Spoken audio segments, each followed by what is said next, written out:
napakalapit na kaibigan. Si Al Mendoza. Tinutukoy na natin parang kapatid na rin. Al Mendoza at saka yung mga buong staff ng sports section na Inquirer. Oo. At lahat ng kasamahan natin sa sports writing fraternity. Sila Ding Marcelo, sila Lito Tacuan, sila Rudy Navarro. At ang isang kailangan batiin natin dito si Ben Avalos dahil siyang main backer. Si Manny Pacquiao doon galing. Oo, at nagdidepensa rin ng corona ang kanyang anak ngayon sa mayorship ng Mandaluyong. Ang pagkakaalam namin strong favorite. Si Ben Avalos. Kaibigan natin yan at tignan natin kung paano ang gagawin ng idolo ng marami at isa sa mga adopted sons po ng Mandaluyong kung saan kaming magaling. Tamo si Manny hindi bumabato, pumapasok pero nagbabasa. Yun ba yung estilo na sinasabi mo na parang a deviation from the usual style na bara-bara? So far, ayan, walang kainit-init. Papitik-pitik lang. Dati yung pagputok, ando na. Pasok na, rat-rat na agad. Nakasimangot na, di ba? Parang snorting bull. Ngayon parang relaxed Manny Pacquiao, no? Parang nakikiramdam. Pero pag nakakita yan, baka ayun, sumusugod na yun. Sumusukat. Napakatsaga. Ibang mukhang akala ko binibola. Sabi ko, Manny, baka binobola mo ko, hindi ganyan ang estilo mo. Hindi ko yan, dahil minsan pagka nanggigigil ako, nawawala yung focus ko. At true enough, nangyari yan sa laban niya kay Nidal Hasen. Natamaan siya nung fourth round. Fourth round. At saka ang takot niya rito, yung kaliwa nito. Chin, panoorin mo raw yung kaliwa nito dahil matalas. Yun ang, laging nakababa itong kanan ni Manny, kaya medyo delikado rin, ano? Parehong kaliwete po itong magkatapat na ito. Manny, of course. Masama ito, baka manggigil, makatikim ng he should not be able to smell blood this early, kundi mawawala dun sa initial plan niya. Yung kanila pong fight plan is not to press the attack early. Pakiramdaman, stick the jab, galaw-galaw. Hindi, ang sinabi nitong si Wetcha na nakaputi, he goes for a knockout, I'll knock him out first. Yun ang sabi niya kahapon. Pero si Manny going to the body. Unusual style by Manny Pacquiao. Meron, no? Meron nga yung kaliwa. Kailangan si Manny ng kanan. Kailangan yung taas niya yung kaliwa niya yan. Delikado yan. At kung malalaman niyo po, this early should be told na itong po si Wetcha, dalawang talo dito, parehong decision lang. Tama yun, no? Hindi to push over. At ang sinurvive niya po ay no less than Gatti Espadas, the featherweight WBC champion na nagpahiga kay Luisito Espinosa last year. Actually ended the career of Luisito Espinosa, no? Si Guti Espadas ng Mexico. Ginawa ang laban na yun sa Merida, diba? Mexico. Pero si Manny, tignan mo, hindi pinapalo. Nakataas po ang kamay ni Manny. Ayun, ang tamang ginagawa niya. Ang gagawin niya pala dito pagkada 10 seconds. Ayun. Itong araw, yun. Napasikat niya yung style na yan si Sugar Ray. Sa WBC International Super Bantamweight title against Wetya Sakmoklang. Wetya Sakmoklang, 2 talo, hindi higa. Parehong desisyon. Manny Pacquiao, 2 talo, parehong higa. Hindi ho nakakatawa to dahil hindi natin alam ang mangyayari. Extremes no? Napaka-importante pong laban ni Manny Pacquiao to dahil siya po yung naka-schedule sa isang American stint. May kampanya siya dyan sa starting May 17. Importante para sa kanya para makapag-create ng konting ingay daw, no? Ma-anunsyo kung anong meron si Manny Pacquiao ng Pilipinas sa American market. Ang tendency ni Manny, binababa yung club sa loob. Ayan, mabuti ginagawa niya. Ang trainers po ni Manny Pacquiao, si Buboy at si Nonoy Neri. At si Buboy, parehong mga barkada ni Manny. Nagigil si Manny Pacquiao. Pero lumabas din kagad.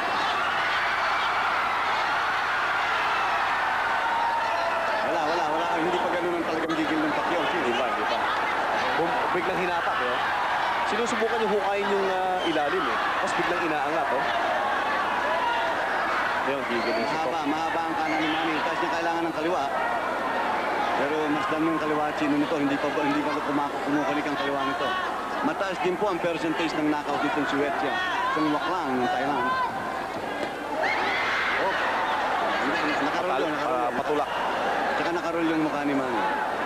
Yung sinasabi niyong rate ng knockouts, sa 38 wins nitong si Wetya Sakmoklang, 25 po ang kanyang pinahiga. Si Manny Chin, ang rate naman ni Manny Pacquiao sa 31 wins, 22 lang naman ang humiga. Ang taas ng percentage pa rin.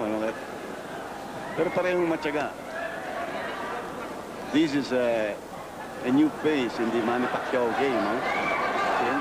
Oh, ibang-iba ito nakikita natin. May pasensya, may konting pakita ng depensa. Although from time to time, pag umaatake siya, still leaves the left part of the space open. Kumuhukay, tinamaan si Manny sa pagpasok. Yung gigil, ang galit, nagalit.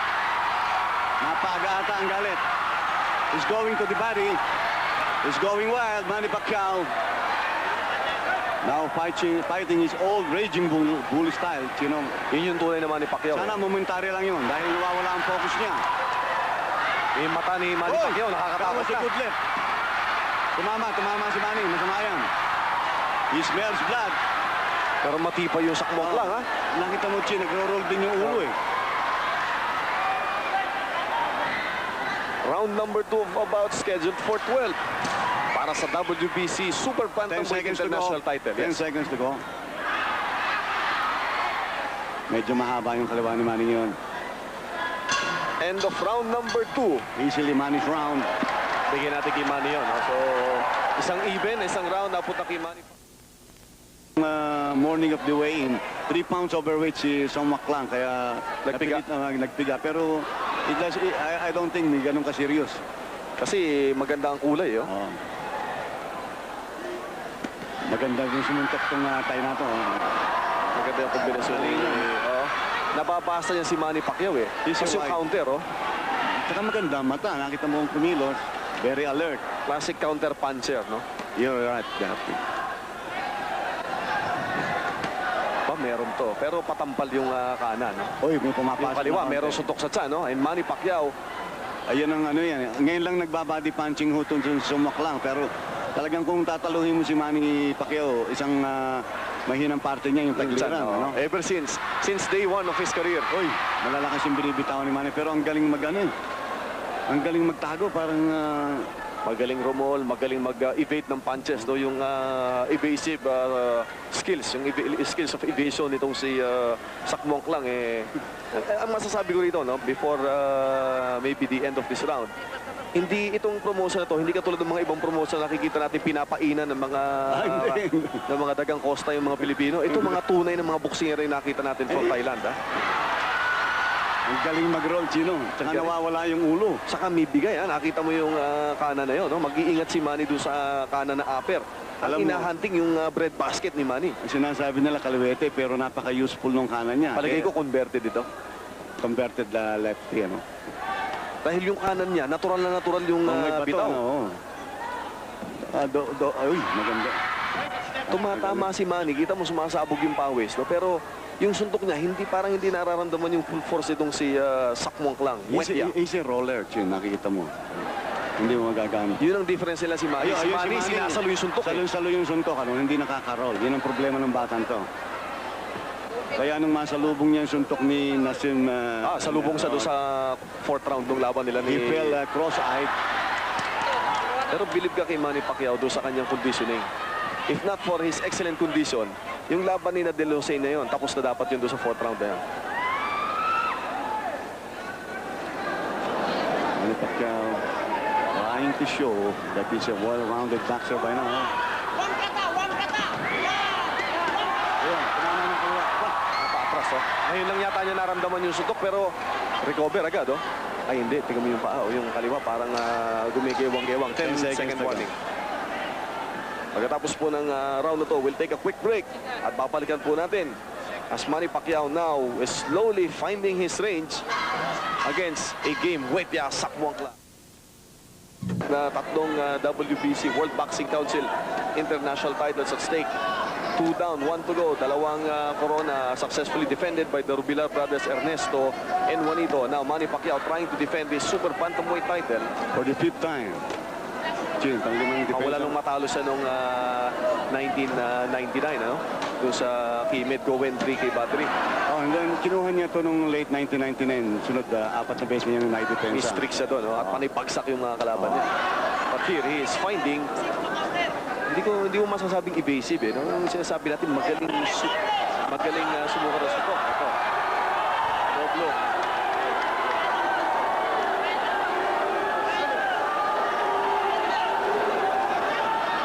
Low blow. si Manny Pacquiao at bibigyan ito ng Ayan na. 1 point deduction. Dahil kanina may dalawa na sa warning. And Manny Pacquiao is still down. Hindi siya bumagsak tayo sa isang suntok. Pero sa suntok, na below the belt at talagang nauubos ang lakas pag tinatamaan. He will be given 5 minutes to recover. Standard yan. May menos na agad. And Manny Pacquiao still down. Sa lahat na suntok, yan ang pinakamahirap saluhin. Dahil wala kang panangga dyan. At yan po outload sa boxing. Very slow.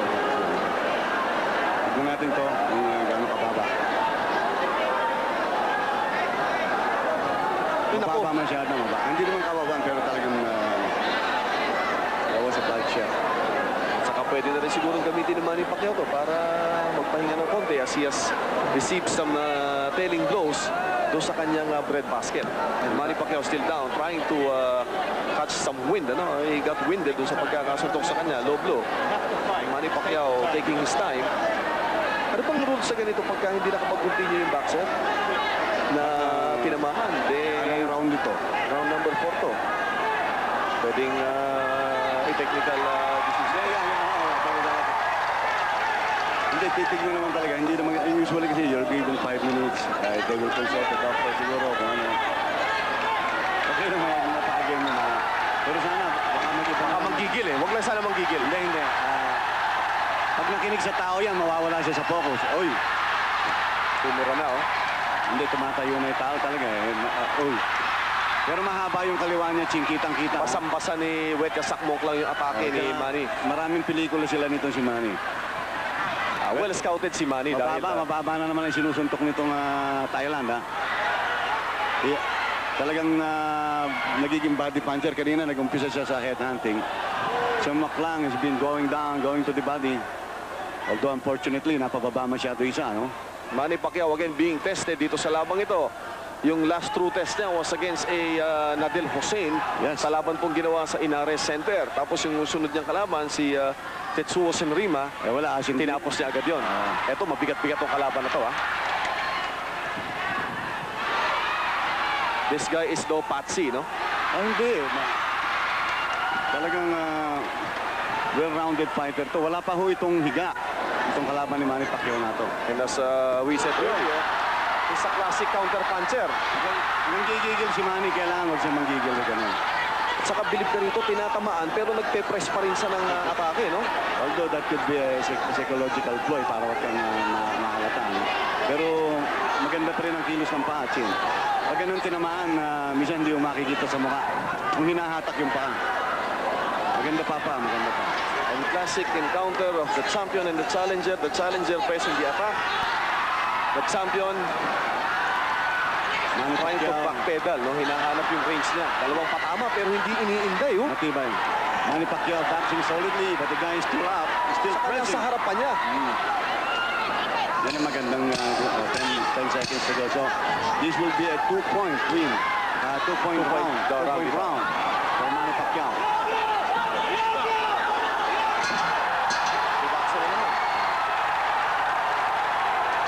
Tama yun dahil coming from a reduction talagang So, 10-7. That is a 10-7 round. yun. This, huhukayin siya, no? Anyway, this is a very critical fight for Manny Pacquiao. Dahil so far ngayon, number 3 contender siya sa WBC. Kailangan niya ito. Mata-turnish yun, pero he's ahead, way ahead ng points. Not only because of his Dalawang patama, punching. Dalawang beses na po tumatama ito. Sa suspect na depensa ni Manny Pacquiao. Yan, rumapigo, oh. Lumabas yung tunay. Baka magkasabayan na ho ito. Ito na si Manny Pacquiao, yung kanyang familiar na parang sinisimbals yung gloves, no? Ayan na, sasabay na ito. Ayan na. Bubuhos to. Sana yun. Pag hindi nakuha ni Manny ito, siya makukuha nito. Baka maubos, eh. Ang takot natin, baka ma-outpunch. Itong si Manny Pacquiao sa sarili. Isa pa yan, i-disqualify na yan. Sino? I-disqualify na yan. Sayang sapagkat napakaganda ng laban, ano? Itong si Wet Kasakmok lang, isang fighter. Ang problema, madumi yung tactics, no? Napapama niya si Manny below the belt. 1 point deduction na naman.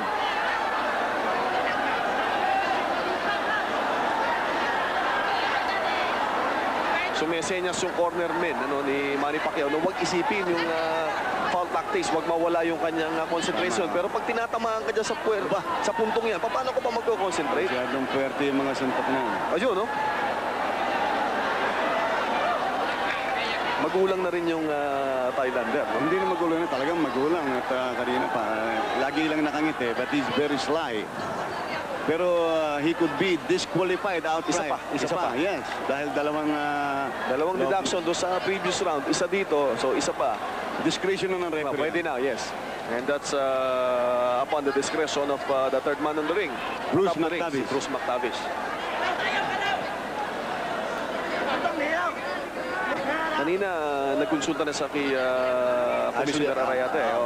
Parang may tinatanong sila kung paano ang gagawin dito. Ito yung corner naman ng Thailand. The high corner na ni Wetya Sakmoklang. Again, 3 points deducted so far in the last 2 rounds. Itong Actually, ito may sinasabi, ito po ang handler ni Manny Pacquiao. isa sa maraming mga managers ni Manny Pacquiao. Business manager yata sila ni Mang Dolfo, si Rod Nazario. Pero ang registered manager, kung di ako nagkakamali, according to Bergie Ramano, ay si Marty Ilorde. Gano'n, nawala na kasi kay Mang, yung matanda, si Mang Pulding, Korea. si Mang Pulding, Korea. Magandang gabi po, Mang Pulding. Mabuhay kayo. Batang Malabon. Ito matetest dito yung karakter ni Manny. Paano siya mag-hold ng ganito sa magulang, kakagat pa siya doon sa dirty tactics ng kalaban. So another true test for the true character of Marami. Manny Pacquiao. Hindi pumapasok yung mga suntok na yung chin. He has been blocking it them properly. Pero minsan nasisingitan ng straight eh. Kaya Sakmoklang pressing the attack. Looking very fresh. And he should be doubly cautious against throwing another foul blow. He would be out. Dramatically out. Gusto ko mahiga ng isa. Matibay, mas susuntok na. Yung mga abante pa. Yung mga suntok na sa ibang kalaban ni Manny, baka humiga na. Tinamaan si Manny. Tumama si Manny. Atras, tinamaan na naman. Sabayan na to. Manny si Paul ito. Tara si Manny Pacquiao. Tinamaan po ng kaliwa. Maganda na. Mukhang nakukuha na ni Manny yung written niya. Yan ang gusto niyang style. Pag umaatake yung kalaban. Open basketball, Gene. Puro fast break, ano ha? Walang half court. Wala na. Good game. Tapos 10 na yung seconds half-court to go. game niya.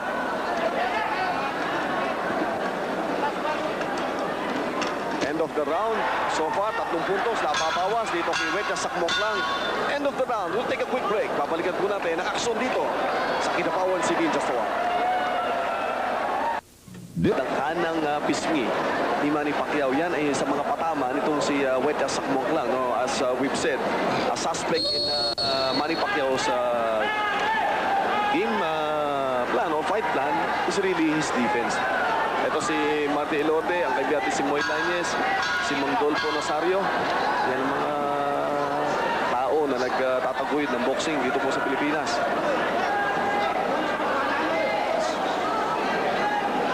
Seventh round of a bout scheduled for 12. So far, Manny Pacquiao ahead on points dahil sa mga bawas na ginagawa dito kay Wetya Sakmoklang for low blows.